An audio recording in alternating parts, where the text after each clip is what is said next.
Le flair, on peut dire que c'est l'art de jongler avec les bouteilles tout en exécutant des cocktails ou réalisant les boissons des clients.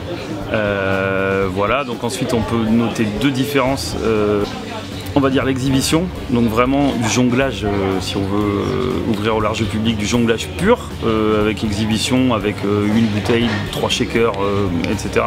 Et ensuite du working flair, où là vraiment il y a la notion de réalisation de cocktails avec des bouteilles pleines de 3 centilitres jusqu'à aux 3 quarts, quoi. Donc là où c'est un petit peu plus compliqué, les mouvements sont moins forts, mais par contre c'est aussi impressionnant parce que il y a vraiment une spécialité et vraiment une problématique due au remplissage des bouteilles. Pourquoi ça existe? Le flair, ça c'était créé il y a très longtemps, ça vient côté anglo-saxon et donc c'était au 19e siècle si je dis pas de bêtises. Voilà, c'était fait essentiellement pour apporter un service supplémentaire en plus de la réalisation des boissons. Pour faire du chaud et augmenter notamment le pourboire, parce que côté anglo-saxon il y a cette notion qui est très présente.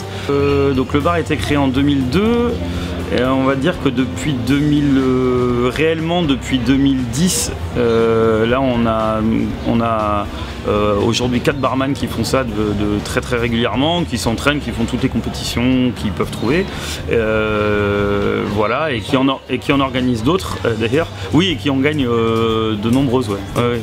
Là on a Nicolas Casas qui est donc le chef barman qui lui a gagné plusieurs compétitions, qui fait partie des 5 meilleurs français, et puis ensuite du coup ça fait évoluer ceux qui travaillent avec lui, et donc du coup Rémi et Mathieu là qui sont les deux autres barman qui font eux aussi des compétitions, qui en ont gagné une dernièrement à l'Australian Bar à Montpellier, et puis qui chaque année vont aussi faire la compétition au Salon international des plages à la Grande Motte, voilà, entre autres, plus tous les championnats de France, les qualifications, tout ça, parce qu'il y a vraiment tout un monde autour de ça. Oui, ça apporte une notoriété, ça apporte une qualification que les clients reconnaissent en tout cas, parce que vraiment c'est quelque chose d'impressionnant, hein, de le voir quand Nicolas, vous le verrez tout à l'heure, il se lâche un petit peu et qu'il envoie 2 shakers, 3 bouteilles et qu'il fait tenir tout en équilibre. On se demande comment c'est possible. C'est de l'entraînement, mais oui, donc ça plaît beaucoup à la clientèle. Donc c'est vraiment un plus en tout cas. Et en plus, ça amène les gens à se diriger vers le cocktail.